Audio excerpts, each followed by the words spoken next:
Dear defenders, this is day 1043 of Russia's desperate invasion of Ukraine. Not one but two Russian helicopters were downed by Ukrainian naval drones. Ukraine cuts remaining Russian gas pipeline.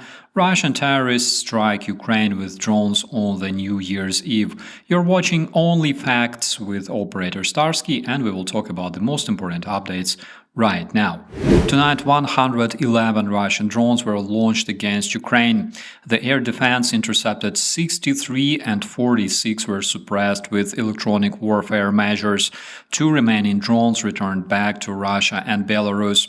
And while nothing was hit directly, unfortunately, we still have casualties. Remains of an intercepted Russian kamikaze drone crashed in Kyiv downtown, killing a woman and injuring 6 more people. Among them were 2 pregnant women, according to the reports of the local authorities.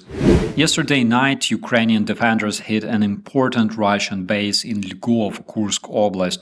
The satellite images, as well as footage from the ground, confirmed that an underground Russian command bunker built earlier by the Russian terrorists was successfully destroyed.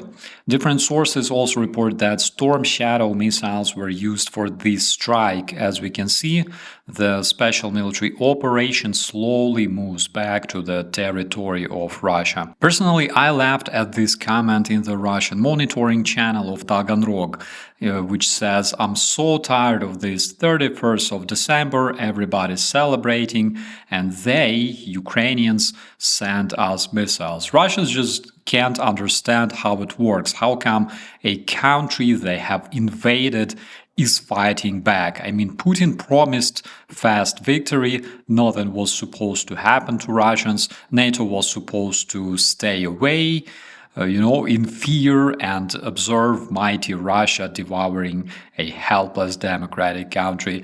How come Russia now has a military operation taking place on its own territory?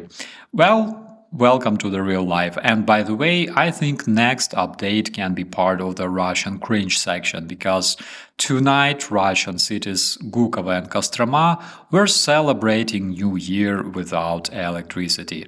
Not because of Ukraine, but because Russian authorities abandoned civilians, and as a result, the Russian monitoring channels reported massive blackouts in those cities caused by icing on the Russian power lines. Wait a minute, low temperatures in Russia?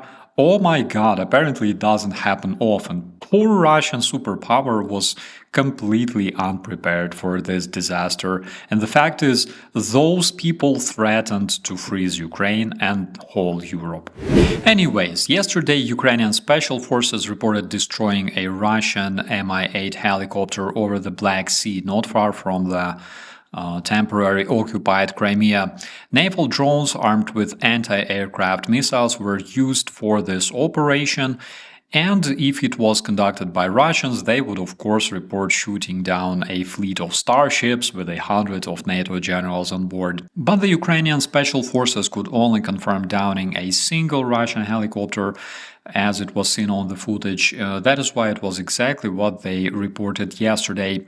However, later Russian channels reported losing not one but 2 helicopters, and judging from the reports, the crew didn't survive. Also, rescue operation at night would not be possible because we're talking about Russians with their mighty Black Sea fleet. Earlier this month, it was reported that Ukrainian drones attacked Russian helicopters with machine guns, but none of the terrorist aircraft were down that time. This time, we have a success story. Happy New Year, my dear friends. Starting tonight, Ukraine stops the transit of the Russian gas via the pipeline located on the Ukrainian territory.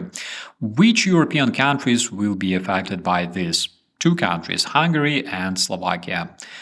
Why did it happen? Here's a simple explanation. European leaders actually cared enough for their citizens, so they joined their efforts to provide Europeans with alternative source of gas. At the same time, these two morons, known for their passion for Putin and Russian terrorism, decided to stay away from their European family and keep paying up to $7 billion annually from the European budget to Russian terrorists, basically funding their war against democracy. If you think they did it because they cared for their people, it's bullshit because, for example, Slovak Prime Minister Fico wanted to give out country's national assets to Russia back in 2013. You can find more about it using Google. And if you're using Google, it will be also a good idea to learn about Hungarian Revolution of 1956 suppressed by Russian communists, just to remind why we don't do business with Kremlin. With that, my friends, I wish you all a beautiful day and Happy New Year. I hope you had opportunity to sleep tonight because the fireworks triggered the deepest memories of my life. Anyways, please share this episode and we will see you in the commentaries. I'm Operator Starsky. As always, be safe.